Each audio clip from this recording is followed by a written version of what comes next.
ولما جاءهم رسول من عند الله مصدق لما معهم نبذ فريق من الذين أوتوا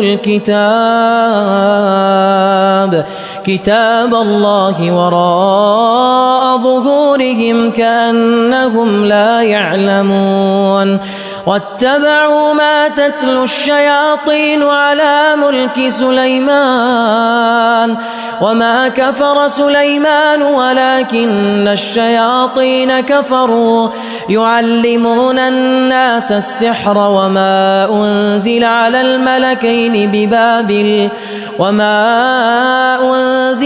الملكين ببابل هاروت وماروت وما يعلمان من أحد حتى يقولا إنما نحن فتنة فلا تكفر فيتعلمون منهما ما يفرقون به بين المرء وزوجه وما هم بضارين به من أحد إلا بإذن الله ويتعلمون ما يضرهم ولا ينفعهم ولقد علموا لمن اشتراه ما له في الآخرة من خلاق ولبئس ما شروا به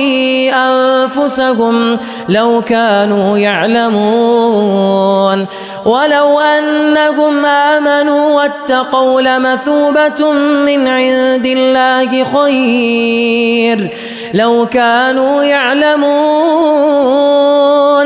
يا أيها الذين آمنوا لا تقولوا راعنا وقولوا انظرنا واسمعوا وللكافرين عذاب أليم ما يود الذين كفروا من أهل الكتاب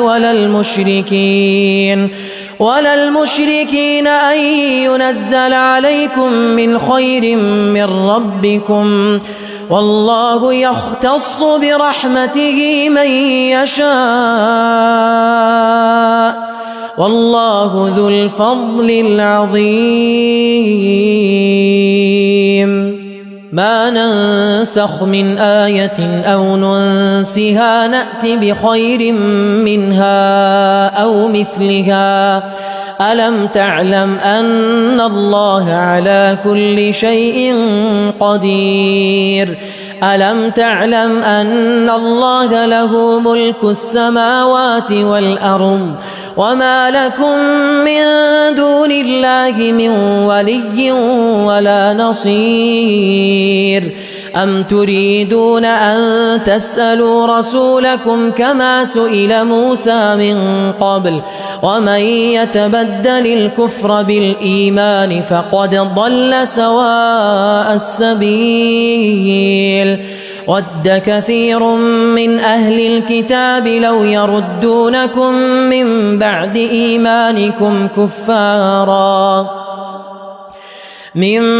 إيمانكم كفارا حسدا من عند أنفسهم من بعد ما تبين لهم الحق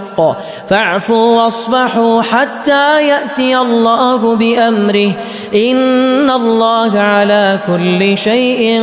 قدير وأقيموا الصلاة وآتوا الزكاة وما تقدموا لأنفسكم من خير تجدوه عند الله إن الله بما تعملون بصير وقالوا لن يدخل الجنة إلا من كان هودا أو نصارى تلك أمانيهم قل هاتوا برهانكم إن كنتم صادقين بلى من أسلم وجهه لله وهو محسن فله أجره عند ربه ولا خوف عليهم ولا هم يحزنون وقالت اليهود ليست النصارى على شيء وقالت النصارى ليست اليهود على شيء وهم يتلون الكتاب